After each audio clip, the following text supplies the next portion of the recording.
Nah, pada video kali ini kita akan belajar tentang sejarah kurikulum yang ada di Indonesia.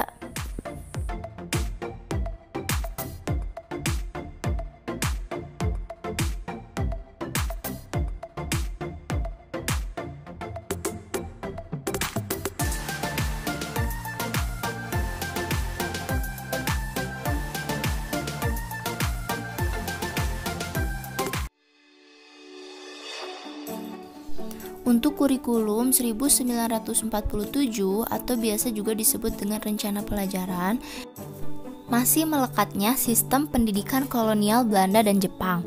Ciri-ciri dari kurikulum ini adalah kesadaran bernegara, materi pelajaran yang dihubungkan dengan kehidupan sehari-hari, dan perhatian terhadap kesenian dan pendidikan jasmani lebih ditekankan. Mata pelajarannya juga ada dari bahasa Indonesia sampai pendidikan agama. Nah, kurikulum ini lebih menekankan pendidikan watak dan perilaku. Berikut adalah kelebihan dan kekurangan dari kurikulum 1947. Yang kedua adalah kurikulum 1952 atau biasa juga disebut dengan rencana pelajaran terurai. Jadi kurikulum ini lebih terurai daripada kurikulum 1947. Nah, berikut ada mata pelajaran, kelebihan, dan kekurangan dari kurikulum tersebut.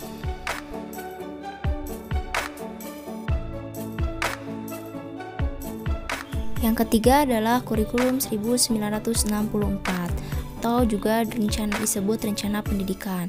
Nah, kurikulum ini berfungsi sebagai pembina manusia Indonesia yang baru dan berakhlak tinggi, sebagai produsen tenaga kerja dan lembaga pengembang ilmu teknik dan fisik. Nah, kurikulum ini konsepnya lebih aktif, kreatif, dan produktif serta mengembangkan ranah kognitif, afektif, dan psikomotor. Yang keempat, kurikulum 1968. Metode pembelajarannya sangat dipengaruhi oleh perkembangan ilmu pendidikan dan psikologi. Contoh penerapannya adalah metode EJA ketika pembelajaran membaca.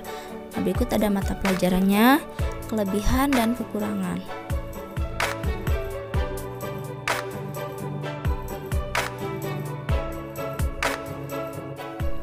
Selanjutnya ada kurikulum 1975. Memiliki unsur tujuan, struktur, dan garis-garis besar program pembelajaran. Dapat juga mata pelajaran, kelebihan, dan kekurangan dari kurikulum tersebut. Yang keenam adalah kurikulum 1984. Ciri-cirinya berorientasi pada tujuan, cara belajar yang aktif atau juga disebut dengan CBSA, cara belajar siswa aktif. Pendekatannya spiral, menanamkan pengertian, materi yang disajikannya berdasarkan tingkat persiapan, dan pendekatan keterampilan proses. Nah, di sini juga ada kelebihan dan kekurangan dari kurikulum 1984. Selanjutnya nomor 7 adalah kurikulum 1994. Ciri-ciri yang menonjol dari kurikulum ini adalah pembagian tahapan pembelajaran di sekolah dengan sistem catur wulan, dan pembelajaran di sekolah lebih menekankan materi pelajaran yang cukup padat. Kurikulum ini juga memberlakukan satu sistem kurikulum untuk semua siswa di seluruh Indonesia. Selanjutnya ada suplemen kurikulum 1997. Nah, kurikulum ini merupakan kurikulum pengganti dari kurikulum 1994. Kenapa diganti? Karena kurikulum 1994 dirasa kurang tepat bagi siswa karena jam pelajarannya yang banyak dan juga memberatkan siswa. Yang ke-9 adalah kurikulum 2004 atau KBK. Nah, kurikulum ini terdiri dari 4 kompetensi utama dan kurikulum tersebut berbasis kompetensi. Kurikulum ini juga terdapat beberapa mata pelajaran mulai dari pendidikan agama sampai pengetahuan sosial. Berikut ada kelebihan dan kekurangan dari kurikulum KBK. Selanjutnya yang ke-10 adalah kurikulum tingkat satuan pendidikan atau KTSP. Kurikulum ini disebut juga kurikulum 2006.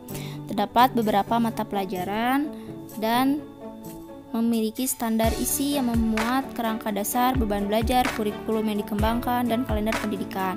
Di sini juga ada tujuan khusus dan prinsip dari KTSP tersebut. Kurikulum KTSP juga memiliki kelebihan dan kekurangannya. Selanjutnya, kurikulum 2013 yang saat ini berlaku di Indonesia memiliki aspek penilaian pengetahuan, keterampilan, dan sikap. Nah, kurikulum ini mendorong peserta didik atau siswa untuk lebih baik dan lebih mampu dalam mengembangkan kreativitasnya. Sini juga ada karakteristik dan mata pelajaran dari kurikulum 2013. Kurikulum 2013 juga memiliki kelebihan dan kekurangan.